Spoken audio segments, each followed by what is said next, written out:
Tonight I shall be delving into somewhere few humans have heard about, let alone even know of.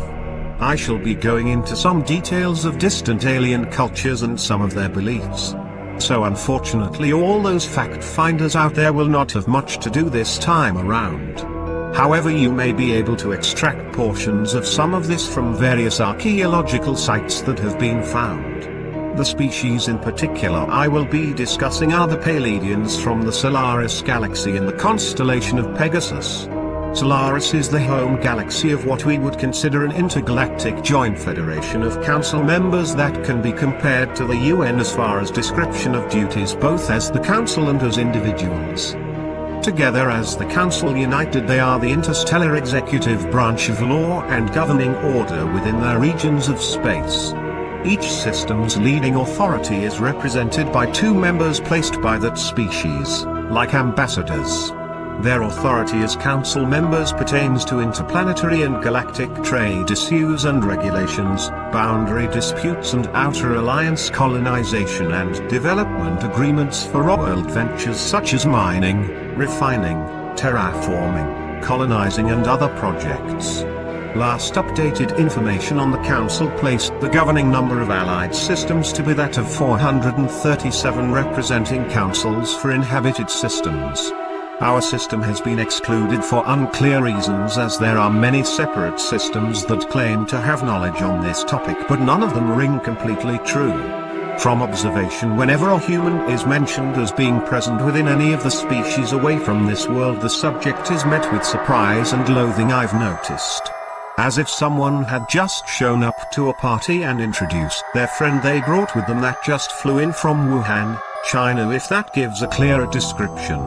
Of the many sections of the Council, the original founders of the Federation are the Pleiadians, and the Federation's central system is located in their system of origin, Solaris.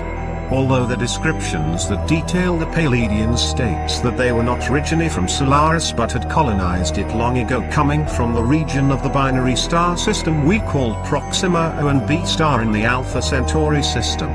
The Pleiadians have a type of religious belief in that these two stars of Proxima are the source in which all life in the universe originated from.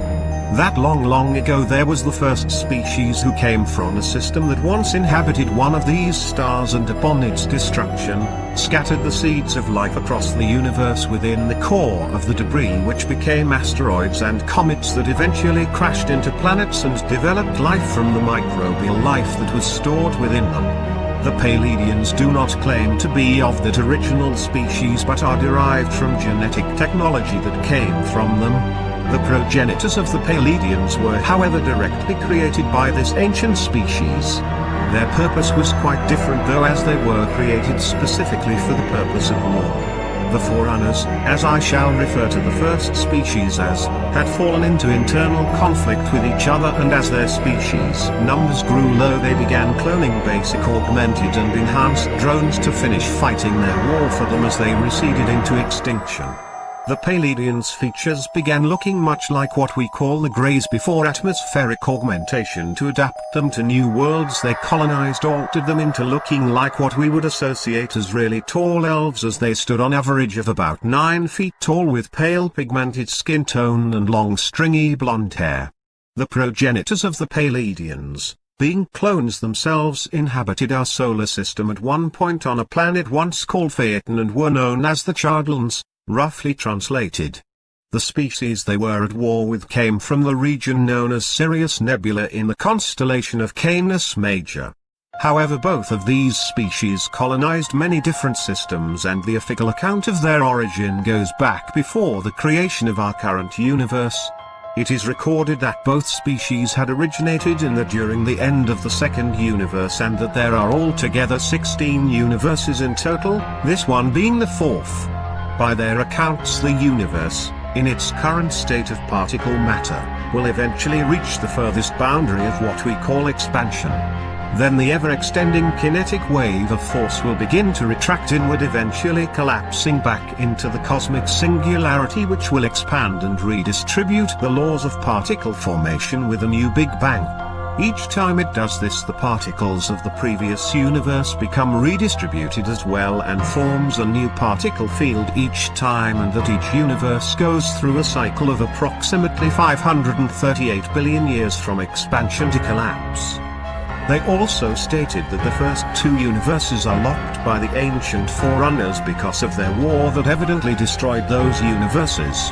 Eventually, as the original DNA of the Forerunners faded after so many times being cloned and became diluted, that eventually the Chardans and the Venari decided they no longer had any reason to continue fighting and readjusted their cloning procedures that created them.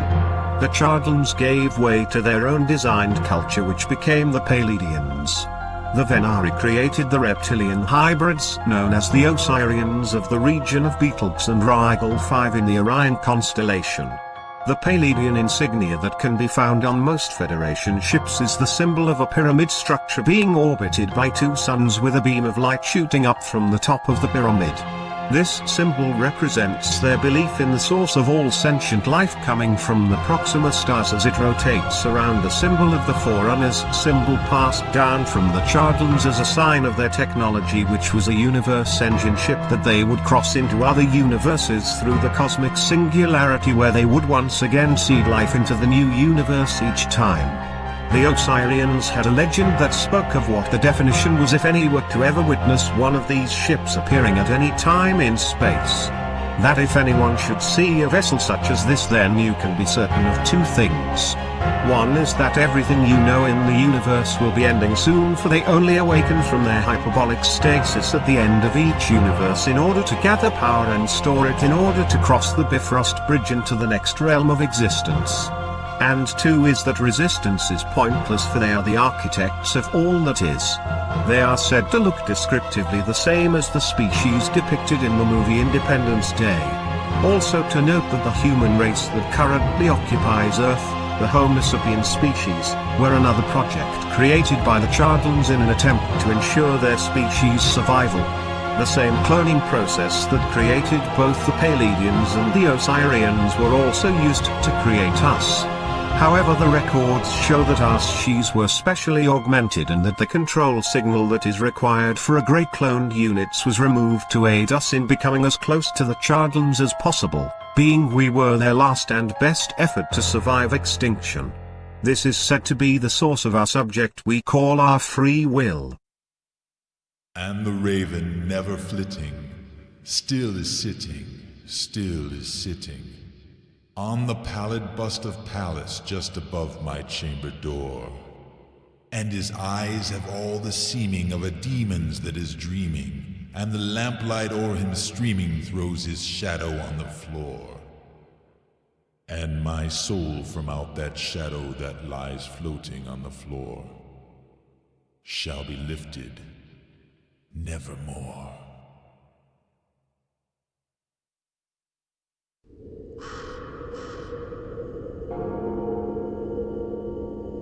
Requiem aeternam, dona eis Domine.